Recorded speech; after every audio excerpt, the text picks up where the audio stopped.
Coming up today on the Danny Mac podcast, former Bears offensive coordinator Mike Martz. He's a thumbs up on Ben Johnson, the new boss for Caleb Williams. However, we throw a log on the fire and talk about a personnel move that wasn't made when Martz was the Bears OC back in 2010.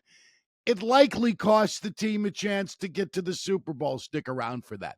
Just because football season is over doesn't mean there aren't amazing opportunities to win cash at Bet Rivers. Whether you like wagering on college or pro buckets, hockey, doesn't matter. Maybe you're playing games played somewhere else in the world. Do it at Bet Rivers. If you haven't done so already, install that Bet Rivers app today. You're now watching the Danny Mac podcast on the Bet Rivers Network. It's my pleasure today to have the company of former Bears offensive coordinator Mike Martz, a man who won a championship along the way. Mike, the Bears look a lot different than when I spoke with you back in the season. I think that was around week 4 or week 5. What do you think of Ben Johnson as the new hire? Did it surprise you the Bears ponied up $13 million for the new guy? No, I just think, and I've said this many times, I think since he's been hired to a lot of people, but he's a once in a generation kind of guy, I think, from a lot of different levels. From the football level, obviously, he understands the game at an intimate level. I think he's strong personality with leadership qualities and great judgment. I think going through what he went through at Detroit, I think he has a real good vision on how to build this thing and where to take it. I just think he was the perfect fit. He probably would have been a great fit anywhere, but obviously they got the best one out there, I think. Ben Johnson showed that he has enormous presence at his introductory news conference. Unfortunately, we grade press conferences way more regularly in Chicago than playoff appearances. Right. How important is that? I mean, to make an initial splash when your players first see what you look like in front of a room full of people? Well, I think it's important. I think it's good. I don't think it's necessary, but it'd be nice, the fact that he did such a good job is a good statement in itself on who he is and the projection that I made about the guy. Absolutely is important from a player standpoint. You like to see what he's like under pressure, And I think when you're the guy and that's your first time in front of the mic as a leadership, I think it's real important. But absolutely necessary, probably not. I think time will erode that anyway. But it's nice that he did a good job. You can relate to making that jump from successful offensive coordinator to head coach. What does you reflect on it were the biggest challenges getting that promotion? I think I didn't realize the scope of the job and how far it reached. And the time management was such a severe change for me. The worst thing I did is I did not get somebody in there to run the offense for me. I could have still called plays, but to organize on a day-to-day basis, the inception of plays, the scripts for, the game planning, all that stuff I was involved in on a day-to-day basis, and it just wasn't necessary if I got somebody in there that, was experienced. And I think that's what he's done. That's what's been done, what Ben is going to do and has done. And I think that will be a big relief for him. I think to be able to know the game plan and call it, and I hope he does call the game during the game, and then he can back away from it, much like Andy Reid has done, and let the coordinator call the game. But initially, he has to have his thumb in there pretty good. But he doesn't have to do all the little things, and that's what I did. And to be honest with you, it just kind of wore me out. Yeah. He said that he will be the one calling the plays. That's what he likes to do. That's what he thinks he does best. Looking back at this past year, and most Bears fans are more than eager to forget about that and go forward, but some of the decisions we saw from Matt Eberflus culminating in not taking the timeout on Thanksgiving against the Lions and not getting a chance to take the game to overtime. Did you ever scratch your head so much during a season looking at one of your peers' decisions with that much talent on the field to work with? Well, you got me in a box there. Yeah, I didn't understand that, but he's not the Lone Ranger in that stuff now. There was a guy in San Diego a few years ago that was much worse. There's been a number of those situations happen. When you're calling one side of the ball and you get caught in that situation, you're not totally tuned into the game sometimes, and you got to have somebody upstairs talking in your ear all the time about that stuff too. And I don't know whether he had that or not. Challenges are a difficult part of the job as well, and I think Matt and his want, and he was a terrific coordinator, his want to placate players. He would always, when a player would be gesticulating and emotionally saying throw the challenge, he would acquiesce. He wouldn't communicate with his assistants. You can't have that. Players can't be dictating who's going to throw the challenge. No, I think there's a lack of respect for your leadership. You have to be firm, whether you're right or wrong. You have to be strong in what you believe in and what you see, and make that statement and go with it. You can't. It's otherwise. You don't trust someone like that. You just don't. It's not grounded in anything. You're easily influenced by anything, and that's a hard guy to follow. And I know that sounds like I'm knocking him as a head coach because he wasn't very good at it, but he was a good coordinator. Maybe eventually he'll evolve with that. I don't know, but the position he was in, there wasn't a whole lot of input from his coaching staff. I don't think either, from what it looked like. You got to have somebody in your ear all the time telling you that stuff. You know what people don't get? It's hard to be a great head coach. It's hard to be a great NFL quarterback. That is so easily dismissed in this world. And I think as I've gotten older and pushed away from doing this thing every day, the more I listen, the more I consume. I mean, all of a sudden, Mike Tomlin's an idiot in Pittsburgh after the Steelers get down. It's difficult to win that damn championship, isn't it, Mike Martz? It's so hard. It is so hard to get there and win it. Look at Andy Reid, and all of a sudden he's dumb, right?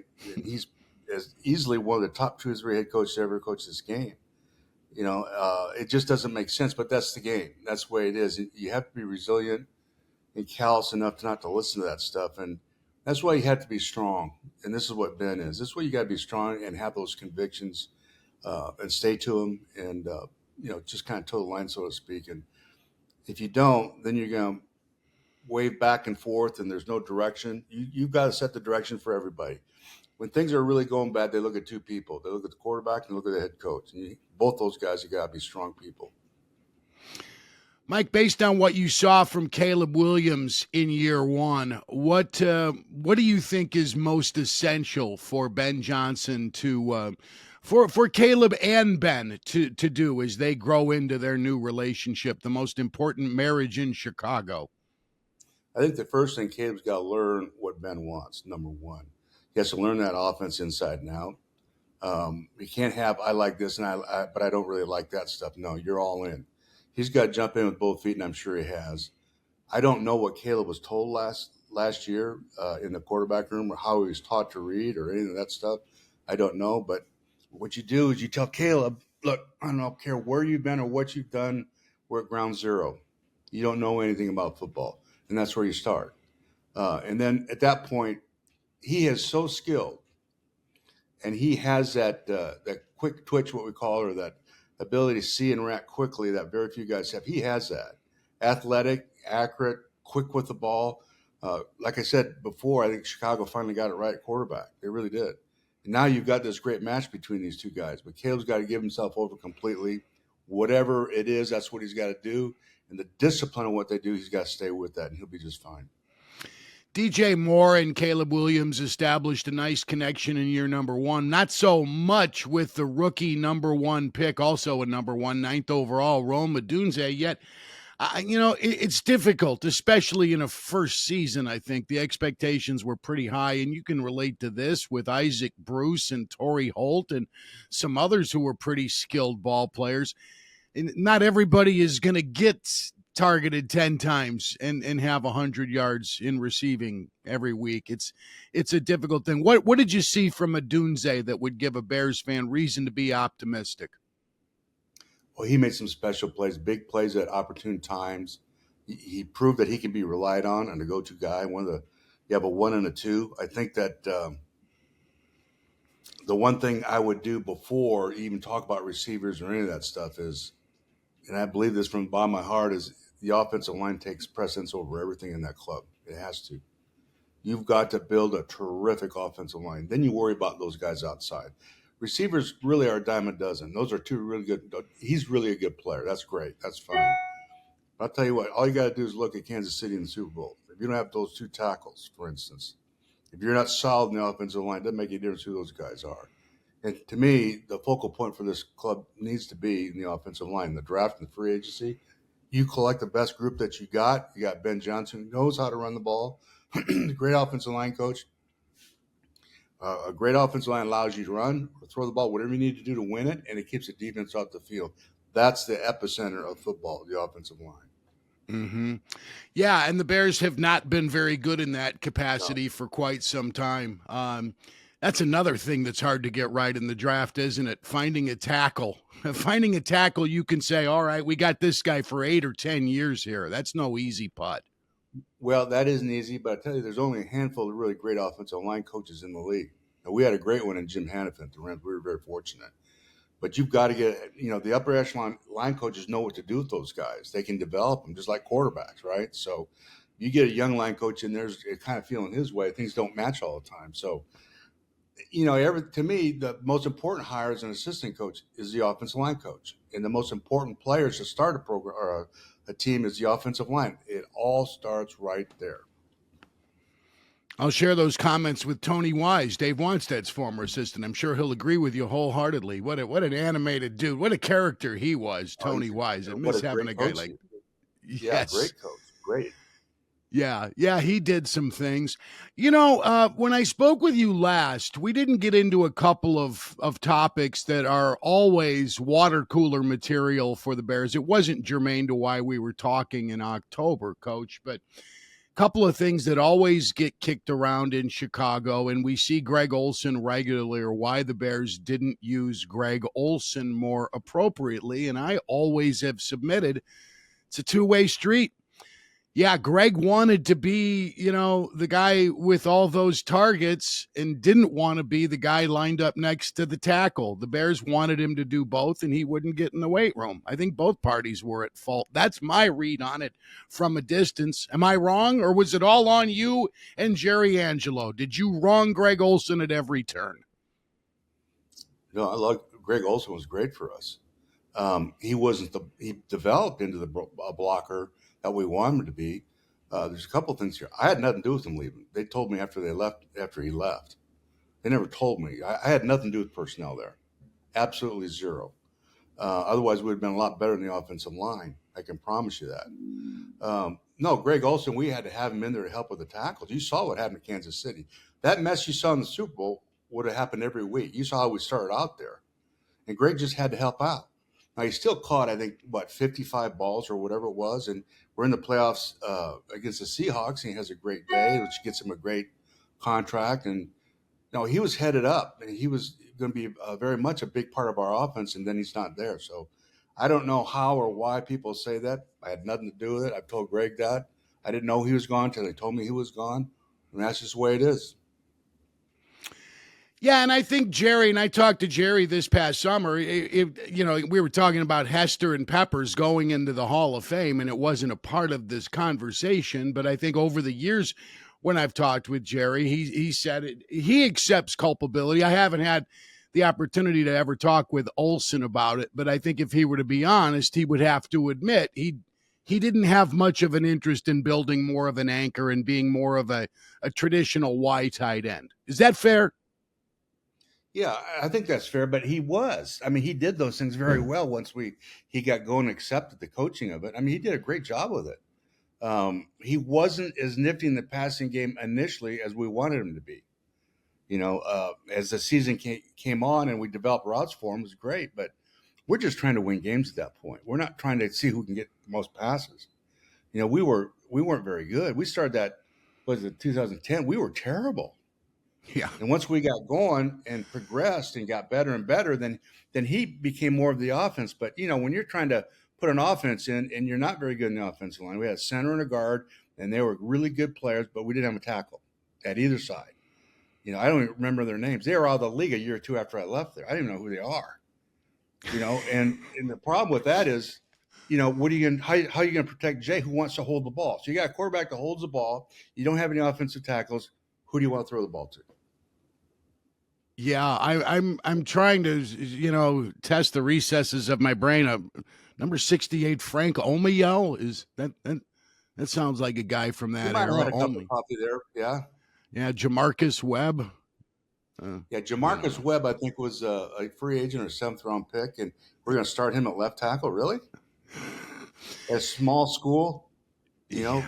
know, and a great kid. That's fine, but he doesn't belong there, and that's what we're playing with.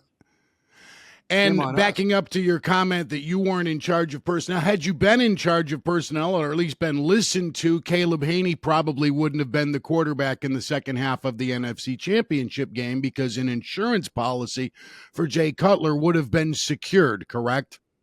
Yeah, and I did have that conversation with him, and it was rejected. So that's a moot point at this point.